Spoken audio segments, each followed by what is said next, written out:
Greetings and bienvenue, Midnight Crew. Thank you for returning to this broadcast. And welcome to new viewers joining us for the first time. If you like a video, then feel free to subscribe.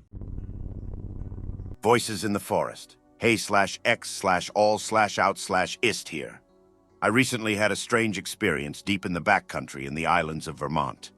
Be me, someone who never grew out of playing in the woods. I have a good social life, but suffer social burnout and like to kick back with a couple of beers or some liquor in the woods and have time to process my thoughts. I had a really stressful day at work, so I decided to go out for a little solo trip. Buddy drives me to an abandoned campground in North Hero, Vermont, been abandoned for roughly a decade now. All that remains is a few fire pits and some clearings. The local cop occasionally drives by since it's a hotbed for local hooligans smoking reefer and touching butts. There is a ranger station that is only manned temporarily during the summer months for conservation purposes. We walked together for a good mile into the woods, and I set up my hammock. Pick is of it, and before one of you says it's too tight. I know, I loosened it before going to bed. Whip out the old bush axe and start cutting dead growth for firewood. Light a small fire, I brew some coffee and cook some rice and sausage. At this point it was 6 or 7, and it was starting to get late, so my buddy decided it's time to head back home since he works at 5 a.m. the following day. Thanks me for the coffee and the dinner and hikes back to the car. Start getting cozy. I play a YouTube video and sit in my little foldable chair and sip from my hip flask.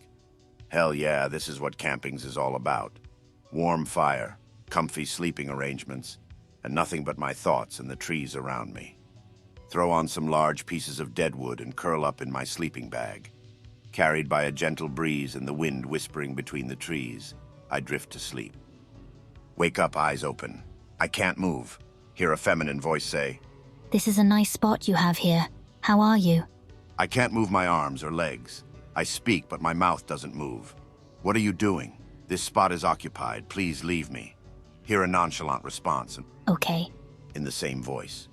Can move again, move out of the hammock and see there is nothing around. Figured I was sleeping, so I threw more logs on the fire and returned to sleep. 1 a.m. starts raining. I stake my tarp and fall asleep like a baby. 3 a.m. rolls around and I see what looks like a person at the foot of my hammock. Freak out and fall out of my hammock. My heart is pounding as I say hello and get no response. I'm panicked. Something is really off and my body knows it. I spend the remainder of my night awake in my hammock, uneasy. I leave at sunrise, pack up my belongings and call my brother to pick me up. Was it my imagination anons, or do you think something visited me? I've camped many times and never have had this happen before. I have no idea why. For me, it literally happened full auto, without any input from myself. I just started craving things I never wanted in my life before. First, I caught myself looking at the woods longingly when I was driving past them. Then I started seeing woods and green fields and trees in my sleep. It was a magnetic pull towards nature I never felt before. I started liking how animals look and feeling something from playing with a dog or petting a cat, when before I saw animals as either food or living furniture weirdos decorated their houses with. The first time I woke up and headed into the woods, I was telling myself, well, you've gone mad all the way. I couldn't explain why I was doing it. Something was pulling me. And man, when I got into the woods, walked around for a bit, sat down near a pond and just breathed the forest air into my chest, I began to cry like a baby, howling with tears all over, despite being a 32-year-old man. And I didn't know why I cried and why I screamed and why I fell to the ground crying. But it felt so good. My body was purging itself. Since then, I never drank again, never used painkillers again. I got a dog in a place far away from my city, a nice cabin with a vegetable garden. Things became clear for me somehow. One morning, where there was this inexplicable pull towards the wilderness, there was now a clear voice. A voice of my gods who wanted me to find them, who forced me to find them. Sounds schizo, right? Maybe I am a schizo, but a very happy one. When I first met my friends and saw them performing a midsummer rite, I just knew that what they were doing was beautiful and true. My inner voices told me so. And I came to them and they accepted me, and now we are many, and it's bliss, man. And you won't believe how many of my commune had the exact same calling at the exact same age of 30 plus, like literally half the men and most of the women. None of them could explain it either. I grew up in a rural part of Ohio. My house had fairly dense woods located directly behind it. As a child, I had a passion for exploring. I especially loved exploring those woods. It was my favorite place to be. Prior to the incident, I had wandered through those woods many times, always with my mother's permission. There was one tree in particular that I frequently enjoyed climbing, usually about to the halfway mark so I could perch myself on one of the heavier branches and just relax as I listened to the peaceful sounds of nature. Climbing that tree for the very first time was quite an accomplishment. From that position, I could partially see the back of my house. On that day, after a fair amount of exploring, I carefully scaled my favorite tree. I seated myself on a sturdy branch and took in the view. Naturally, being late in October, the sun inevitably began to set within a few minutes. I always felt a little saddened to see the darkness approaching. The woods were like my own little sanctuary. I could entertain myself out there for hours. When darkness began to fall, however, my mother would stand at the edge of the woods and call my name until I obediently returned home so as not to be stranded out there after dark. After watching the sun set until I could no longer see it, I began my descent down the tree. I was nearly at the bottom when I heard my mother's familiar voice, calling my name. I thought nothing of it at first, as this routine had occurred plenty of times before. Then I realized something strange as my feet touched the ground. My mother's voice was coming from behind me, deeper in the woods, rather than towards the entrance where she always stood when she called me home. My mom had never entered those woods before, at least not with me. I was eager to find her and show her all of my favorite spots before it grew too dark. That's when I realized something was off. How could she have gone into the woods ahead of me? Certainly I could have missed her, but as I said, she never entered those woods. She continued calling my name, but there was something strange about it. She sounded absolutely frantic, almost angry. Fearing that I was in trouble for reasons currently unknown, I froze in place. As her voice drew closer, I squinted my eyes to see if I could locate her and determine exactly how angry or upset she appeared to be. However, I didn't see anyone or anything unusual. Suddenly, I heard her voice calling my name from the direction of my house, sounding much calmer. Seconds later, from somewhere within the woods yet again. It wasn't an echo. I wasn't imagining things. I was literally hearing her beckoning me from the edge of our backyard, as well as ahead of me. My legs suddenly turned to jelly. I couldn't quite comprehend what was going on. "Come here right now!" The voice that I originally believed to be her screamed from just ahead. I realized that whoever or whatever was mimicking my mother was drawing closer. I didn't question which voice was actually my mother's, as there was something about the way it sounded that unnerved me. Terrified of what I would see if I stood there much longer, I turned around and ran towards the exit of the woods as quickly as my legs could possibly carry me. It was amazing that I didn't trip over anything in my haste. Even though my house wasn't very far away from where I had been standing, those woods had never seemed larger to me than they did in that moment. From behind me, my mother's voice continued to call my name, now sounding desperate. Panic set in as my actual mother finally came into view, waiting patiently as she usually did until I returned home. In my frightened state, I absolutely refused to look back. As soon as I was out of the woods and in the backyard next to my mother, the other voice was suddenly gone. Rather than fading away, it seemed to stop the very moment I stepped foot into my backyard. I must have looked as frightened as I felt because my mother asked me what was wrong. Slowly but surely, my panic subsided.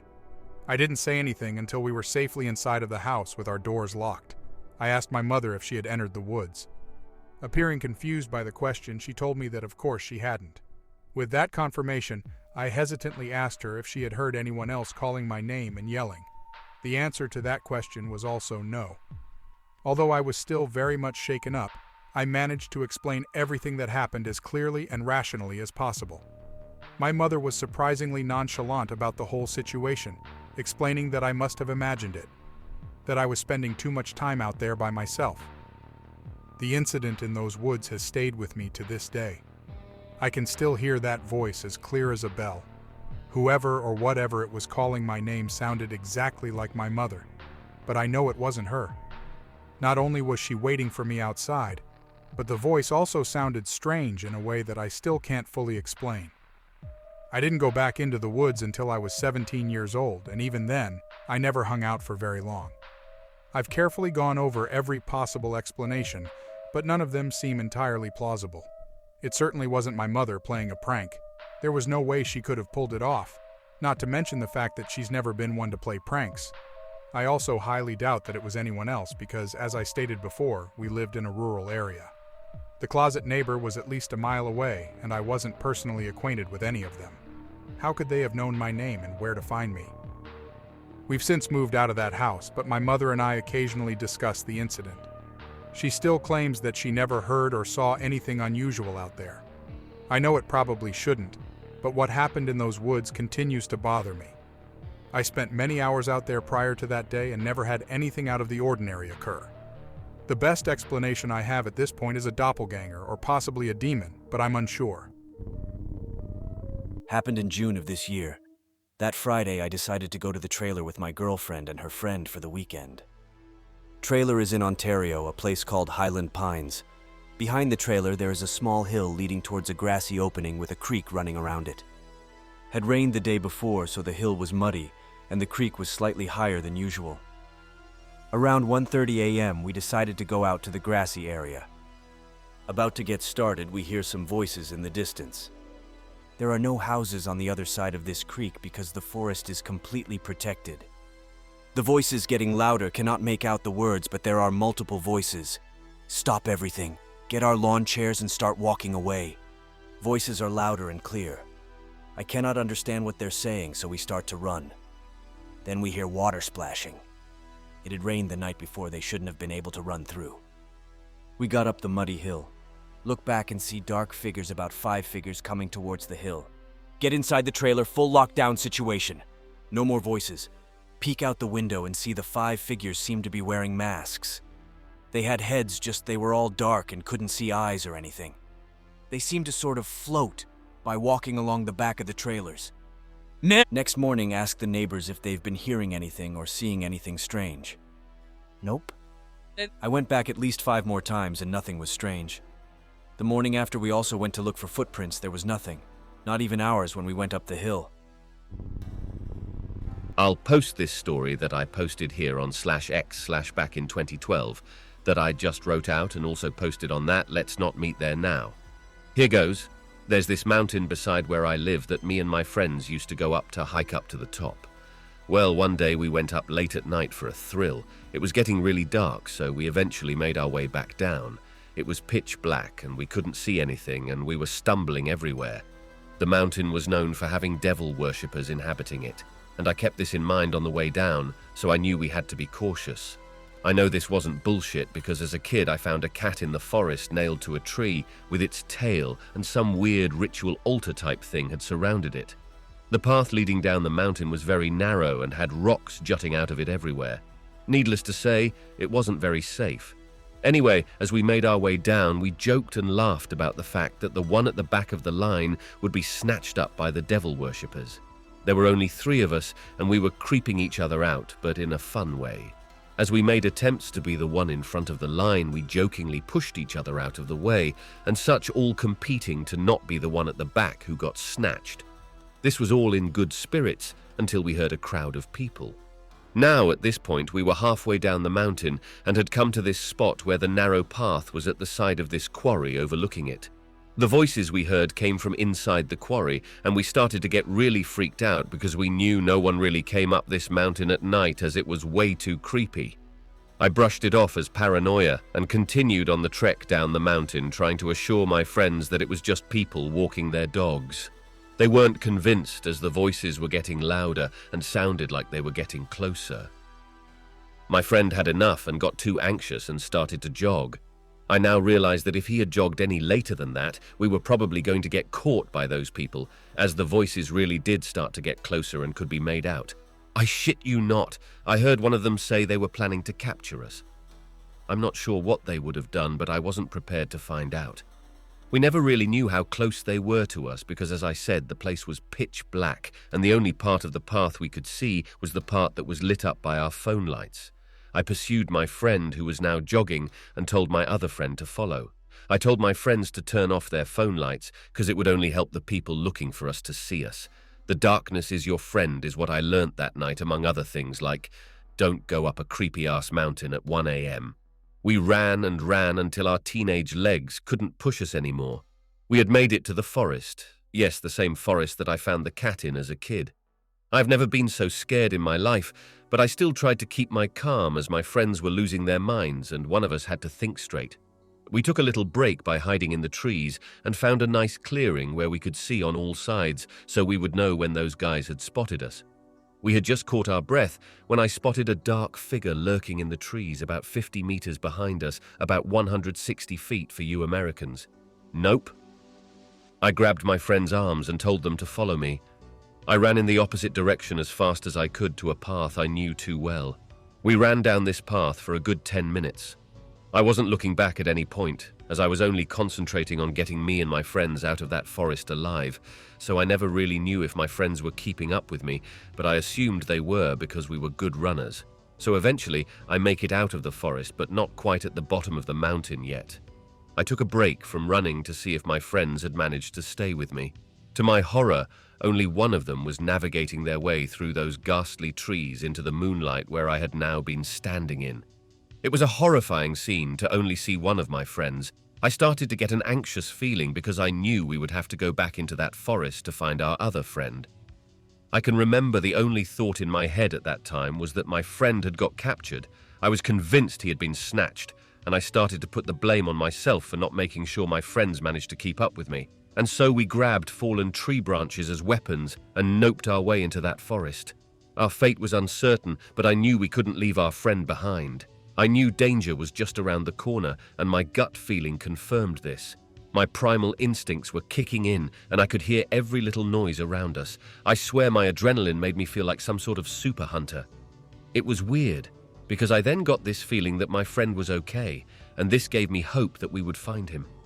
After a grueling search around the trees, looking in all directions for any distinct reminder of my friend's presence, we eventually made it back to the clearing where we last encountered the devil worshippers.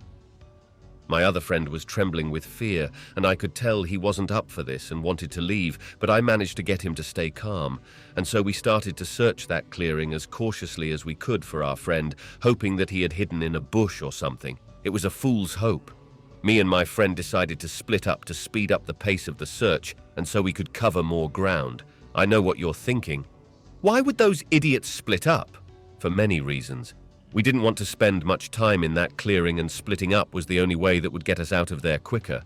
We had made an agreement to turn our phones' lights on if we sensed danger, or if one of us had found our other friend so that the other person could quickly find them.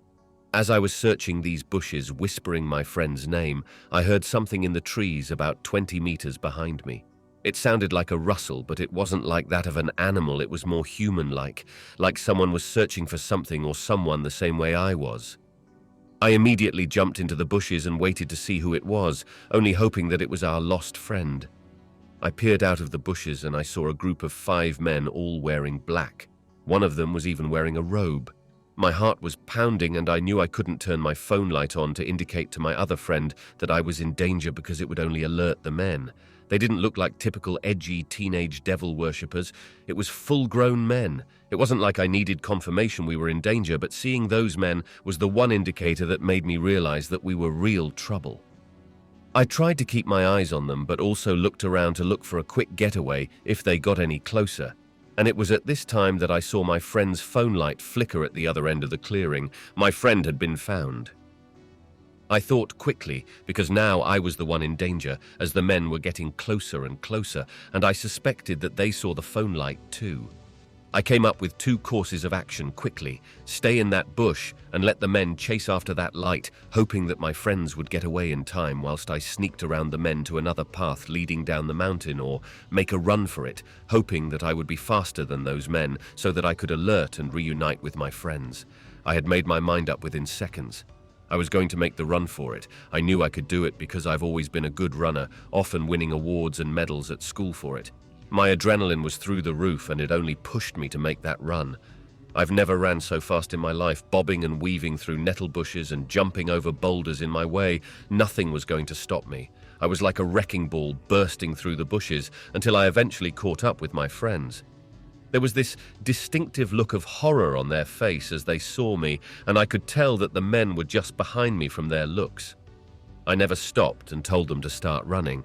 I caught up with them and told them to follow me, as I was the only one that knew my way down that mountain. We ran through that forest as if our life depended on it, which it probably did. As I was running, I could hear loud footsteps behind us and could only tell to my fear that it was those men. I never knew how close they were to us, but I wasn't ready to find out. We eventually greeted an old friend. It was the moonlight at the end of the forest. It was a haunting scene, but I knew we were nearly there, so I gave my friends some words of encouragement to not give up. After what seemed like an eternity, we were able to get on a familiar path, the one that led us to the car park at the bottom of the mountain where dog walkers would park their cars. The car park was minutes away, and I knew we would be safe when we got there because it was beside a street that led us back home. I looked behind me to see if we were safe, and to my surprise, the men were nowhere to be seen. I couldn't believe it. We had outrun our pursuers, but this didn't stop us from running, and eventually we got to that car park. We got there and started walking through the street that led us home and looked back to the mountain. I could see flashlights in the forest that had once trapped us. They must have been looking for us in the forest, thinking that we had hid. I have never been so relieved in my life because I knew we were a safe distance away. And so, we make it home and relax and promise ourselves that we would never go up that mountain at night again. Hiking with my fiancé. Nothing really happens, just normal forest voices. Arrive at the cabin of my relatives, use it for the night. Can't sleep, an eerie feeling of being watched. Go outside for a cigarette. See a man walking on the trail. Expect him to walk to me. He darts on the trail from left to right. I don't see leg movement at all, just that he moves from one side to the other. I try to make contact with him by talking. No answer. I think it's a shy but creepy hiker. Go inside, make some tea if the guy is thirsty. Wait for 15 minutes. Should have come inside by now. Go back to the door. Open it. See a man dart from the doorstep back to the wilderness. Nope. .jpg out. Lock the door. Check windows. Hours go by, still I can't sleep. Get that eerie feeling again. Check the door window. That guy is again on the doorstep. Sit by the kitchen table all night. The man leaves as the day gets lighter. My family lived out in the middle of nowhere called the Uvalde Estates. Our neighbors were far away. The only neighbors we had at the time were the ones to the right, but nobody lived there anymore. We also had our neighbors across the street, but his wife and him were gone the majority of the time. Nowadays, there are more houses and people around the location we used to live at. My middle sister and I always had this little silent talk, like we both knew better not to investigate the footsteps because we will not see anything at the end. We hear a noise, we run. We never speak about the noises we would hear to each other or anyone. We just ignored everything and tried to forget everything. She is only a year older than I am, but even then she was my little protector. Minus the noises, she would not wait on me at all. She would be gone as fast as lightning. I was 6 years old. My bus driver just dropped my middle sister and I off at our house. We were both wearing our Easter clothes. I remember I had a yellow Easter basket full of candy, and my sister had a pink one full of candy as well. We waved our bus driver goodbye and we looked at our house. My mom usually greets us at the door, but she didn't do that this day. We both called out, "Mom!" No answer. My sister and I went around the back, unlocked, and opened the back door. We set our Easter baskets on the kitchen floor and stepped into the house. We heard footsteps in our house. We looked at each other and we took a step back and ran to the front of the house. My sister grabbed her Easter basket and mine stayed on the kitchen floor. We sat in the front of the house waiting for Mom to get home. My stomach was growling and my sister was sitting next to me eating away with her candy. She never shared and was very stingy. I asked her, "Can you give me some of your candy?" She said, "No." I should have known better. I then threatened her. "Well, if you don't give me some of yours, I'll go get mine. And if they take me, it's your fault." She then said, "Here." She offered me some of her candy, which was very unusual. We finished her entire basket of candies. I was stuffed, she was stuffed, and we waited. No sign of Mom and no more noises in the house. We can usually hear if a car is approaching because there were hardly any that would pass by. We were bored, playing with the wrappers. Then I heard a female high-pitched tune coming from my left and going towards my right. It said my sister's name. Nobody was there. No person to go along with the lady calling my sister's name. I was tired. I didn't want to ignore it this time. I looked at my sister and I asked, "Did you hear that?" She ignored me for a second and said, "If you heard it, then what did it say?" I asked her, "How do you even know it said something?" We both got goosebumps, and I then told her it said your name. We both scooted next to each other and were side to side, no space whatsoever. Then we both heard my name. It came from the right to the left, carrying the same tune. We waited until my mom arrived. Once she got there, we both felt at ease. We never told her a word. We just kept our not normal experiences to ourselves. 10 years passed. This memory crept up on me one night. My sister moved up north, and I was still in Uvalde, Texas, attending school. I called her the night I remembered this. I asked her, "Did this really happen?" She said, "Yes." She even remembered where we were sitting. We both reminisced on the many times we used to go play out in the woods and hear my mom scream out our names. But once we got to the house, my mom would say, "I didn't call you." I was a ghost once, be me, 12 years old. We lived on a farm. My favorite hobby was hiking in the woods. All the woods around there were owned by someone, since the government requires 20% of the land to be native forest. I got bored of just walking around our patch of land, so I began to hike around the neighbors. Thing is, I was invading and did not tell anyone. Once I was on a piece that I really liked, the treetops were really dense, so it was really dark and nothing new was growing. Thick old vines were everywhere. Overall, really spooky. I am going back home when I hear a family moving and talking through the forest. Dad, Mom, a small boy and girl. The kids are running, playing and screaming, and the parents are having a conversation. They are between me and my way home, so I decided to just circle them. They change directions and come directly at me. The kids are now running right to where I am, panic.jpg. They don't know me. They will think I am a thief, a poacher, or something else bad. I might get shot, they might call the cops, or even worse, I will have to talk to strangers. I look around for a place to hide, but now any running or sudden moves will alert them faster. As I look around, I see that this place looks really haunted. It was dark despite the clear sun on top of the trees. I am carrying a stick, so I began to limp, using the stick as support. Threw my hair over my face and made a face of pure agony and pain. Pretend I couldn't see or hear them. Kids run towards my direction and stop about 10 meters away as they go quiet. They run back to the parents and whisper something to the mom. The mom went quiet. The dad kept talking by himself for a good 10 seconds. She gives a warning, trying to get the husband's attention with pure fear in her voice. "There is a boy there. Look." They stay quiet. I keep my act, walking like that for almost 1 kilometer. No one is following me, so I ran back home and never went there again. I hope that you enjoyed tonight's broadcast. If you enjoyed tonight's story, then please subscribe to the channel, as more Greentexts will appear daily. A new broadcast will appear when the clock strikes midnight Central Time.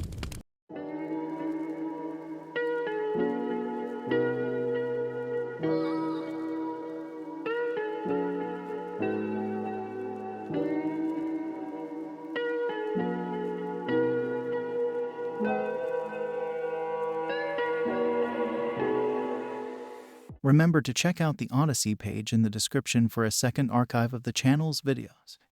There's also a Rumble archive as a backup.